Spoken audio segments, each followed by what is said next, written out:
కర్నూలు జిల్లాలో వి కావేరీ ట్రావెల్స్ ప్రమాద ఘటనలో 19 మంది సజీవ దహనమైన కేసులో ఏటూగా ఉన్న వినోద్ కుమార్కు కర్నూలు జిల్లా కోర్టు స్వల్ప ఊరట కల్పించింది. అసలు కోర్టులో ఏం జరిగింది? మనతో మాట్లాడడానికి న్యాయవాది నాగలక్ష్మీదేవి మేడం మనతో ఉన్నారు. మేడం నమస్తే, చెప్పండి. ఈరోజు కోర్టులో ఈ కేసు సంబంధించి ఎలా హియరింగ్ జరిగింది?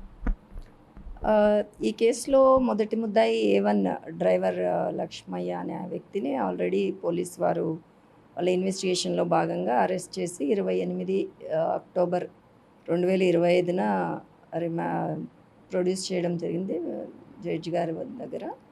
ఆయనని రిమాండ్కి పంపించడం జరిగింది. మళ్ళీ ఈరోజు ఓనర్ని, కావేరీ బస్ ఓనర్ని పోలీస్ వారు కోర్టుకి రిమాండ్ నిమిత్తం తీసుకురావడం జరిగింది.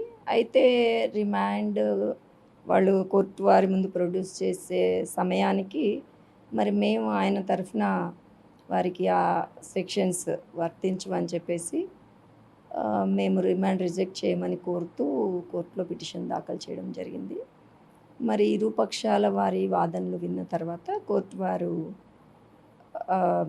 మరి ఈ పోలీస్ వారు కోరినటువంటి రిమాండ్ పిటిషన్ ఏదైతే రిమాండ్ పంపించమని వారు పిటిషన్ దాఖలు చేశారో దాన్ని రిజెక్ట్ చేయడం జరిగింది. ఈ 19 మంది సజీవ దహనమైన కుటుంబాలకు నిజంగా న్యాయం జరుగుతుందంటారా?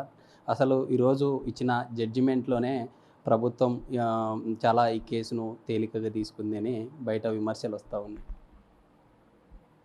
ఇది ఖండించాల్సిన విషయము. ఎందుకంటే ఇది అనుకోకుండా జరిగినటువంటి ఒక దుస్సంఘటన.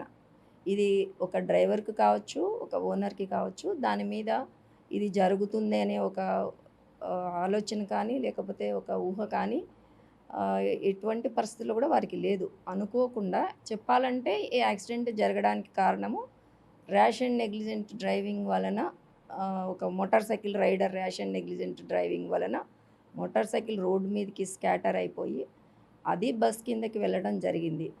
ఆ డ్రైవర్ యొక్క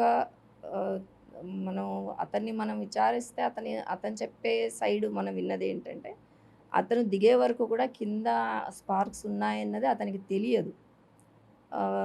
అదేదో ఆబ్జెక్ట్ కింద బస్ కింద స్ట్రక్ అయింది, ఆ ఆబ్జెక్ట్ని తీయాలి అనే ఒక ఉద్దేశంతోనే ఆయన బస్ దిగడం జరిగింది. ఇంకొక స్పేర్ డ్రైవర్, క్యాబిన్లో పడుకున్న స్పేర్ డ్రైవర్ని ఆయన అప్రమత్తం చేసుకుని ఆబ్జెక్ట్ తీయాలి అనుకున్నారు. అప్పుడు వాళ్ళకి కిందికి పోయిన తర్వాతనే ఆ స్పార్క్స్ గమనించడం జరిగింది. ఈ లోపల అది వాళ్ళు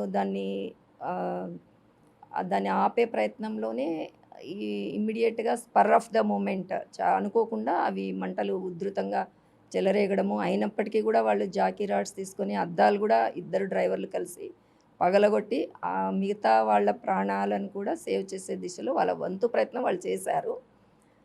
కాకపోతే అసలు విషయాలు వాళ్ళు భయం వలన అక్కడ నుంచి ఆ మాబ్ అంతా అక్కడ గ్యాదర్ అయ్యేసరికి అక్కడ నుంచి వెళ్ళిపోవడం వలన వాస్తవాలు అనేవి మరుగున పడిండొచ్చు. బట్ అంతమందిని సేవ్ కావడానికి కారణం కూడా వారు జాకీ రాడ్ తీసుకుని అద్దాలు పగలగొట్టినందువల్లనే మిగతా వాళ్ళు కూడా వాళ్ళ ప్రాణాలతో బయటపడగలిగినారు.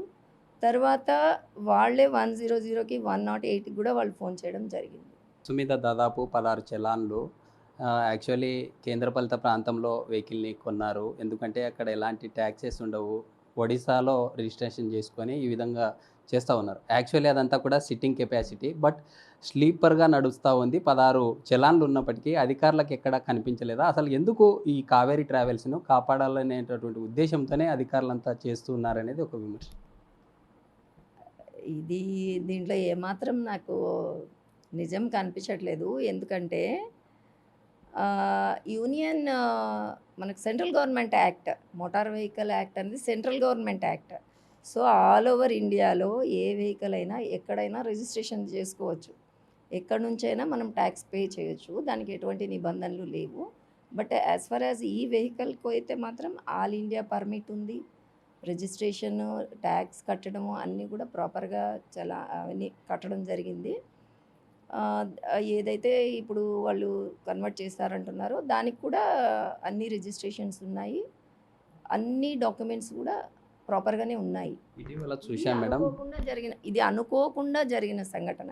ఇప్పటికి వాళ్ళు చాలా సంవత్సరాల నుంచి ఆ ట్రావెల్స్ నడుపుతున్నారు. కానీ ఎప్పుడు కూడా వాళ్ళ యొక్క ఫర్మ్కి ఎటువంటి రిమార్క్స్ లేవు. ఈవెన్ డ్రైవర్ కూడా సిన్స్ 35 ఇయర్స్ ఆ ప్రొఫెషన్లో ఉన్నాడు. ఆయన ట్రైన్డ్ డ్రైవరు 30 ఇయర్స్ నుంచి ఉన్నాడు. కానీ ఆయన మీద కూడా ఎప్పుడు కూడా ఒక చిన్న యాక్సిడెంట్ కానీ ర్యాష్ అండ్ నెగ్లిజెంట్ డ్రైవింగ్ చేసినాడన్న ఒక రిమార్క్ కానీ ఒక కేసు కానీ ఆయన మీద కూడా లేవు.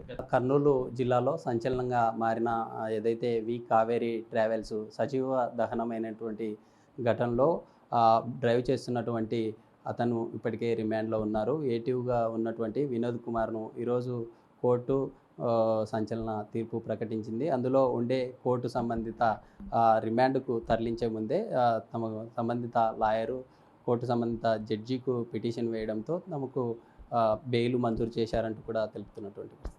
ఇప్పుడు రాజుతో బిగ్ టీవీ శ్రీరామ్, కర్నూలు.